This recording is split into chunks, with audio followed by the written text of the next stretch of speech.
How do we beat a narcissist in a custody battle, especially when we are being attacked, we're victim to false accusations, false claims of abuse and violence, drug addiction, alcoholism, our reputations are being ruined when it seems like they're winning every step of the way? How do we win when we're already at a mental, emotional, and perhaps a legal disadvantage? And while there's a ton of videos breaking down what narcissistic personality disorder is, how do we take those horrible traits of a narcissistic person and use them in a custody battle to defend ourselves and get the right custody for our kids? Now, what we're going to talk about in this video are the 11 principles to defeat a narcissist in a custody battle.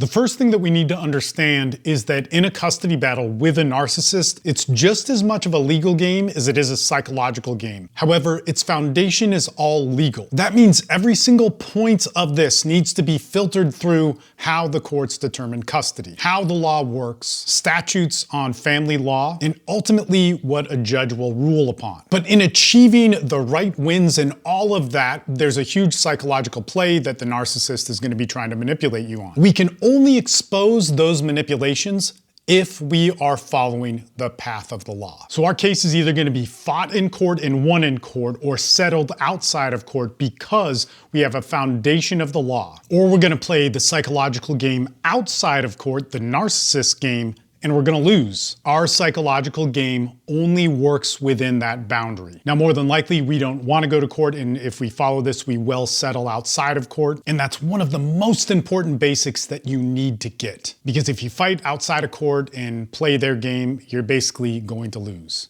The next thing that you need to understand is this is a game that the narcissist is playing, and they are better at it than you. And if you play it back with them by their rules that they're making up to their game, you will lose. You're not gonna be as deplorable and deceptive as them. So this then brings us to the next thing. You need to check your emotions at the door. How you react is exactly how you determine whether or not you win or lose. If you react naturally to what a good father would do to protect his kids, in all the ways that make sense to really all of us, you're gonna fall into traps that the narcissist has set to screw you over in court. Which brings us to the very next thing. A narcissist's entire game plan is about lying and manipulation and emotionally manipulating people, which is why your reaction is so important, because your reaction defines how far this goes. See, your court case is going to be based on evidence. A narcissist's attack is going to be below the belt, geared at humiliation, and pulling no punches. Lots of false accusations, false abuse claims, and so on. Any evidence used towards those false claims is going to have a mix of emotional manipulation with real evidence of where you overreact and are out of line. You send the bad text messages, you show up at a public event or maybe at a school or a doctor's office and you pick a fight. DCFS or CPS gets involved and you're reactive and emotional and say the wrong things to one of those people. Doctors, teachers, coaches, especially social workers, DCFS, CPS workers, guardian ad litems are huge witnesses, and so many men and women screw themselves in those interviews because they're emotionally reactive. They get in an argument with one of them and produce evidence which absolutely screws them. So I get it. It's your partner, it's your wife, it's your husband, it's the person that you swore your life to. But at the moment of breakup, the moment that you know this is real, you need to switch your mind and realize that the back and forth of getting back together, arguing, pleading, begging, all the stuff that is part of the narcissist playbook on getting you to react. Each time you go back, it's going to get worse. There's going to be more evidence. It's going to compound until you're absolutely screwed and you don't have any chance to argue this case. A narcissist won't stop, so they have to be stopped.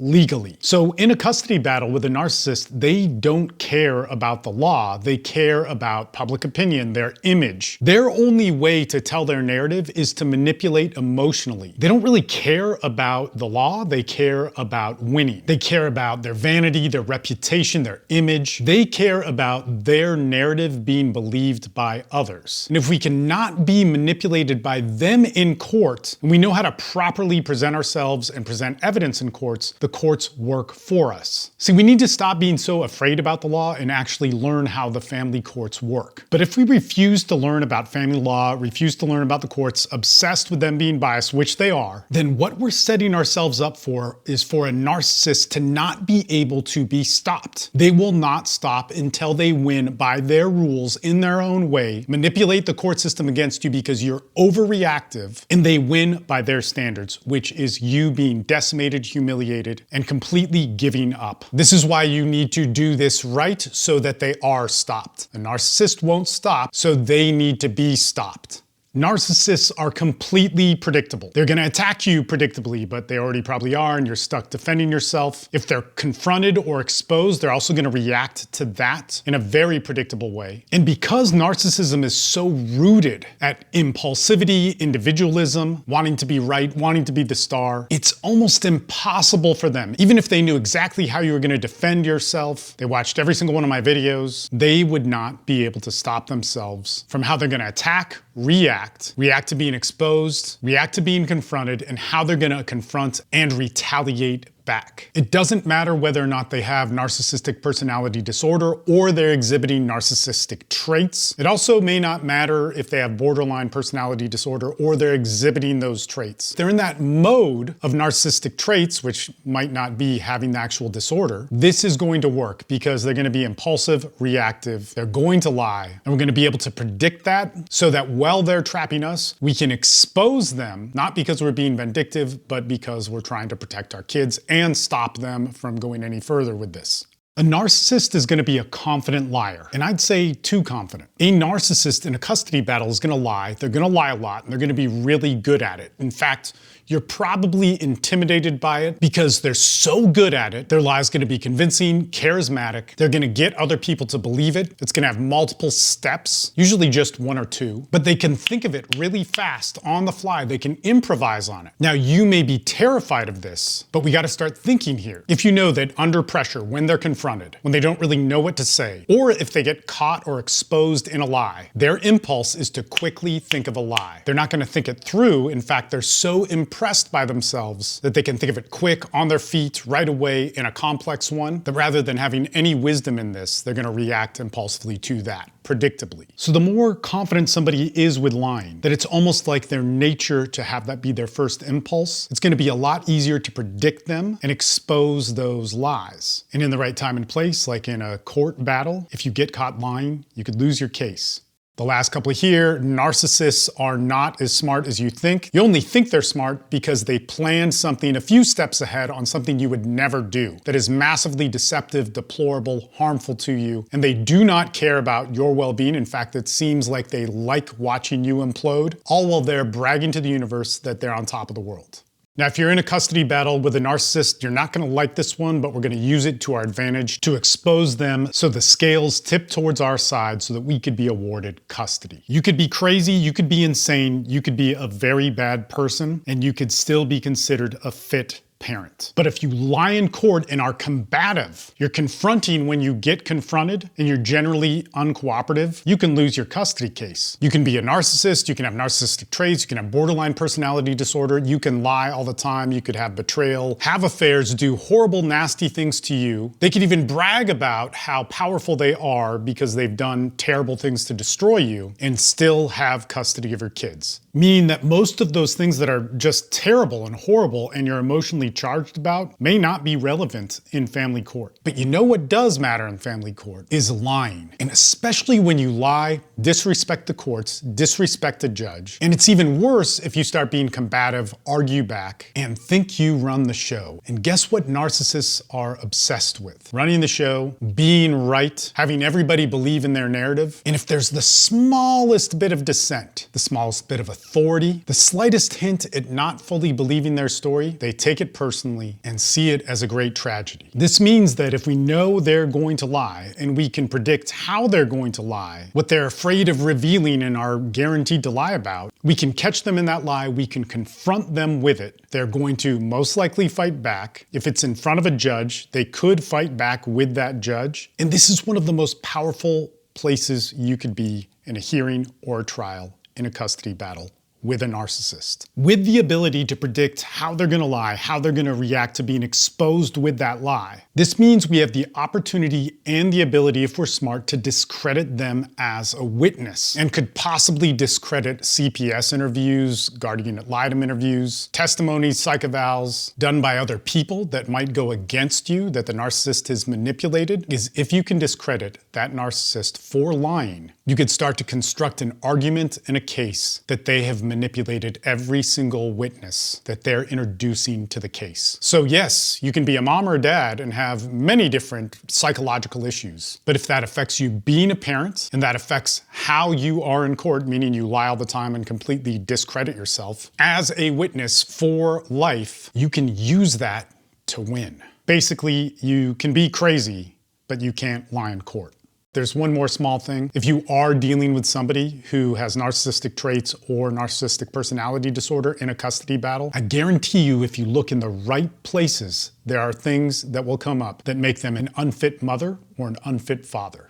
But there's actually one last sad prediction that happens to every single one of my clients when they are attacked by a narcissist. The narcissist's attack on them, which started them off in this process to realize they were in a custody battle. They were being falsely accused of something, or if they were married, they're getting a divorce, and all of a sudden, their whole world is turned upside down. This is because a narcissistic partner is going to blindside them. At the point of when this gets real, when the separation happens, when you realize that there really is a custody dispute, the victim of the narcissist is completely disenfranchised. They're part in denial, they can't believe that it's happening. The claims against them echo throughout their whole social circle. So they're not just devastated personally because they can't see their child or a relationship is ending. They also have their family, friends turned against them. They are isolated, they are psychologically manipulated to think that everybody is against them, and they very well could be because they've been lied to and manipulated by a narcissist, and they are blamed in every single way. And because of that, I can predict you're probably not thinking straight.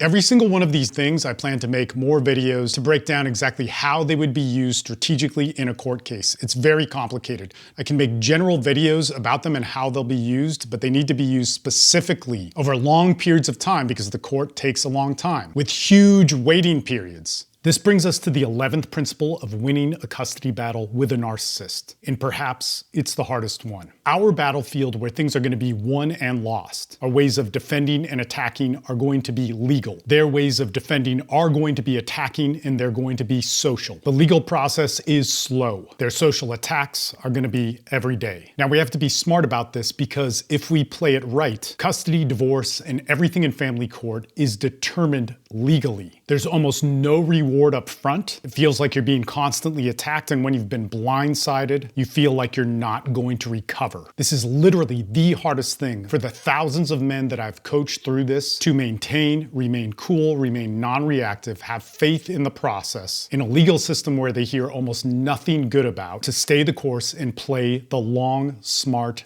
game. When I hear people say they'll do anything for their kids, this is that anything. You need to have faith in this. If you do things right from the start and correctly, and you don't give them any ammunition, new pieces of evidence, you blowing up and losing your cool, you can win this, but you have to be disciplined, you have to be smart. You've got to fight to be the father that can be there for their kids.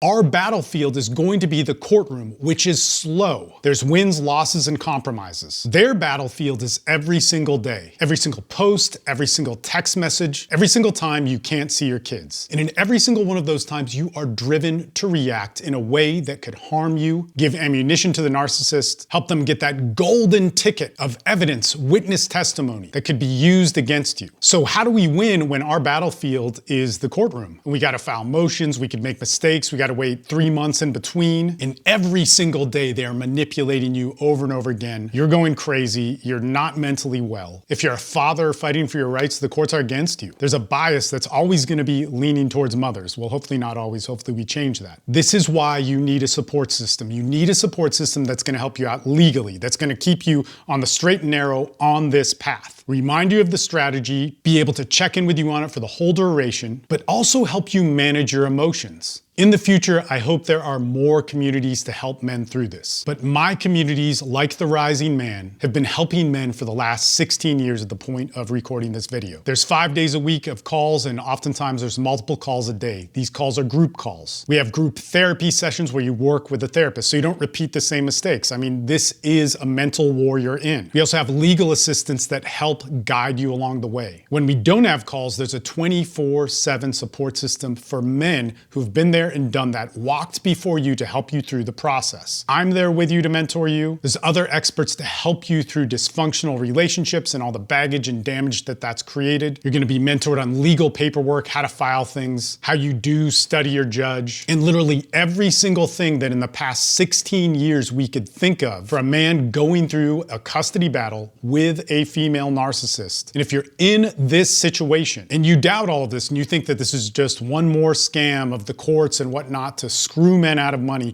it's not. I live, eat, and breathe this. Constantly trying to make better free videos for men who have had their kids taken away, be able to get an advantage in an unfair system. And they do win. You can see the proof at therisingman.org. Every single penny that you spend with The Rising Man, you're gonna make it back legally within the first couple weeks. Meaning what you pay, it's gonna save you that money almost instantly in preventing you from hiring the wrong lawyer, learning how to find the right lawyer. If you can't use a lawyer, how you can do it pro se. It is the best support system for men. To help mentor legally, to help mentor psychologically, and to help you remain and stay a good father when there is a female narcissist attacking you in every single way, saying you're a bad father. Check out the link in the show notes or in my profile. And dads and moms, whoever's watching this video, for whatever advice, you need to stay alive, you need to stay sane, you need to stay strong because your kids need you. Thank you so much for watching, and if you know somebody that could get some help from this video, pass it on.